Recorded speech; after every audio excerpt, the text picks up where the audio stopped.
Assalamualaikum warahmatullahi wabarakatuh.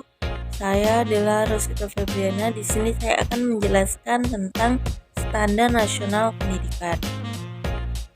Standar Nasional Pendidikan adalah kriteria minimal tentang sistem pendidikan di seluruh wilayah hukum negara Republik Indonesia. Sistem Standar Nasional Pendidikan ini diatur dalam Peraturan Pemerintah Republik Indonesia Nomor 4 Tahun 2022. Lingkup Standar Nasional Pendidikan Indonesia ada 8. Di antaranya yang pertama yaitu standar isi atau kurikulum. Adalah ruang lingkup materi dan tingkat kompetensi yang dituangkan dalam kriteria tentang kompetensi tamatan, kompetensi bahan kajian, kompetensi mata pelajaran, dan silabus pembelajaran yang harus dipenuhi oleh peserta didik pada jenjang dan jenis pendidikan tertentu.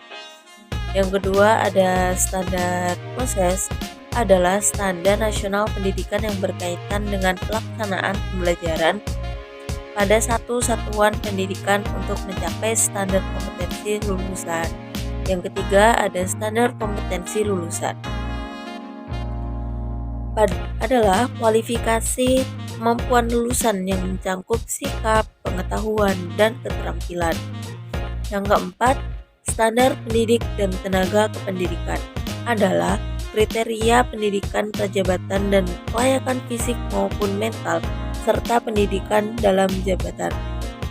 Yang kelima, ada standar sarana dan prasarana, adalah standar nasional pendidikan yang berkaitan dengan kriteria minimal tentang ruang belajar, tempat berolahraga, tempat beribadah, perpustakaan, laboratorium, bengkel kerja, tempat bermain, tempat berkreasi dan berekreasi, serta sumber belajar lain yang diperlukan untuk menunjang proses pembelajaran, termasuk penggunaan teknologi informasi dan komunikasi. Yang keenam, standar pengelolaan adalah standar nasional pendidikan yang berkaitan dengan perencanaan, pelaksanaan, pengawasan kegiatan pendidikan pada tingkat satuan pendidikan, kabupaten atau kota, provinsi atau nasional agar tercapai efisiensi dan efektivitas penyelenggaraan pendidikan.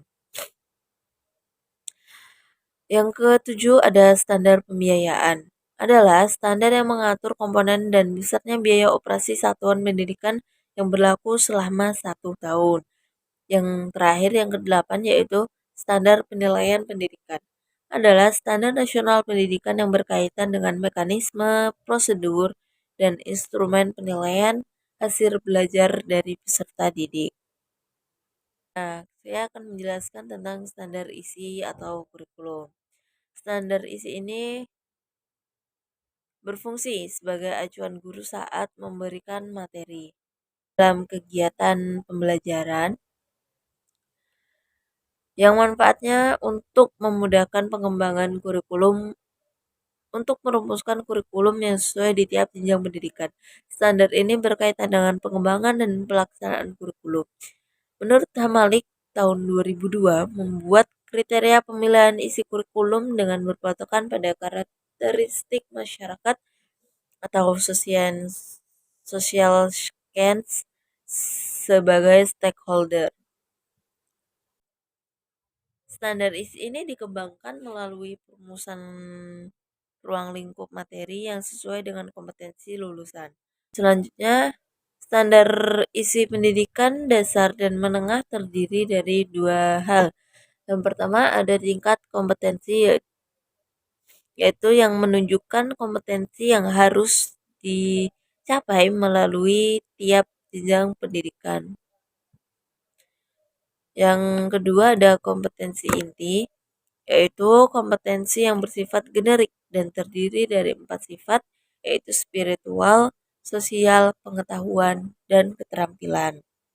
Yang kedua ada standar proses pembelajaran. Berdasarkan Peraturan Pemerintah Nomor 19 Tahun 2005, Pasal 19 Ayat 1, proses pembelajaran pada satuan pendidikan diselenggarakan melalui interaktif, inspiratif, menyenangkan, menantang, memotivasi peserta didik untuk berpartisipasi aktif, serta memberikan ruang yang cukup bagi prakarsa, kreativitas, dan kemandirian sesuai dengan bakat, minat, dan perkembangan fisik serta psikologis pada peserta didik. Selanjutnya, standar kompetensi kelulusan.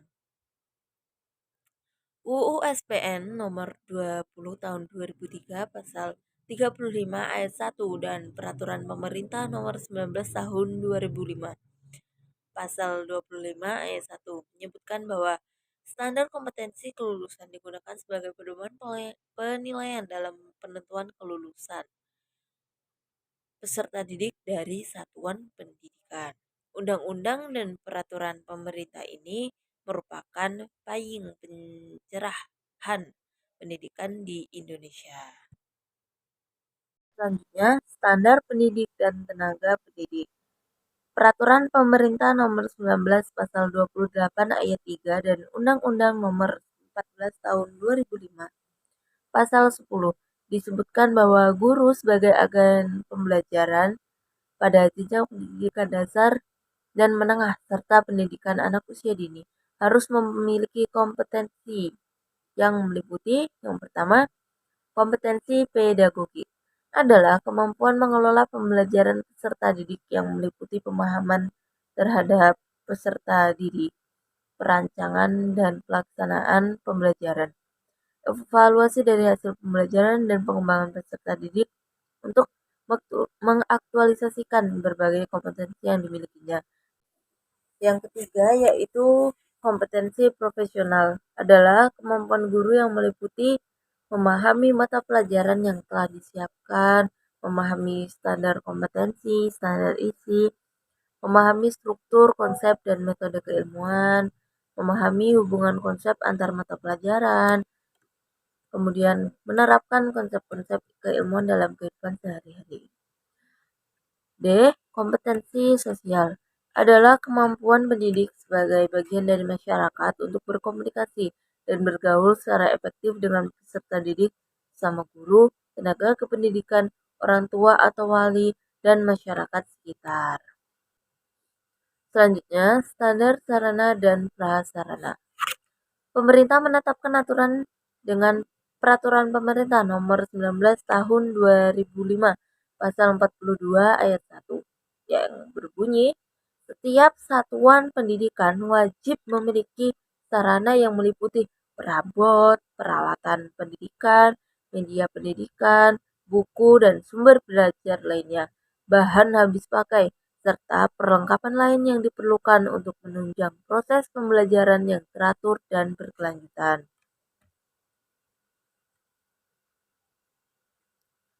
Di sini kualitas sekolah sangat ditunjang oleh sarana dan prasarana pendidikan. Namun, di lapangan masih banyak ditemui beberapa sekolah yang belum memiliki sarana dan prasarana yang baik. Dengan demikian, wajar saja bila sekolah seperti itu tidak mendapat mutu lulusan yang baik. Selanjutnya, standar pengelolaan pendidikan. Menciptakan seorang pengelola, pemimpin lembaga pendidikan yang baik tidaklah mudah. Oleh sebab itu, pemerintah menetapkan Peraturan Pemerintah Nomor 19 Tahun 2005 Pasal 50 Ayat 1 berbunyi, setiap satuan pendidikan dipimpin oleh Kepala Satuan sebagai penanggung jawab pengelolaan pendidikan. Ayat 2 berbunyi, dalam melaksanakan tugasnya, Kepala Satuan Pendidikan SMP atau MTS, SMPBL atau bentuk lainnya yang sederajat dibantu minimal oleh satu orang wakil Kepala Satuan Pendidikan.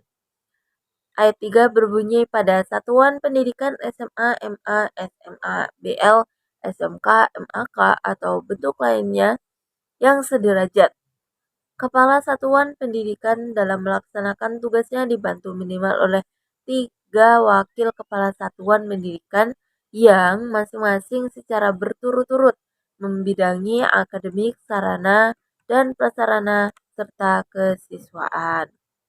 Kemudian standar pembiayaan pendidikan. Lembaga pendidikan merupakan sebuah organisasi di mana terdapat sistem kerjasama sekelompok orang untuk mencapai tujuan bersama.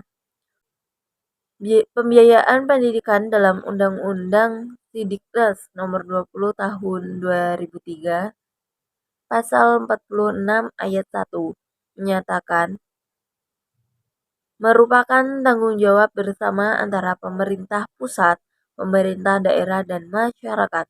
Kemudian pada ayat 2 berbunyi, pemerintah pusat dan pemerintah daerah bertanggung jawab menyediakan anggaran pendidikan sebagaimana diatur dalam pasal 31 ayat 4 Undang-Undang Republik Indonesia tahun 1945. Dan yang terakhir, standar penilaian pendidikan, yaitu menilai kegiatan pembelajaran dari awal sampai akhir pembelajaran, menilai tugas-tugas yang diberikan kepada peserta didik, menilai bakat dan prestasi peserta didik dengan menilai tugas harian, porto ujian tengah semester, dan ujian kenaikan kelas, penilaian portofolio, dan lain sebagainya.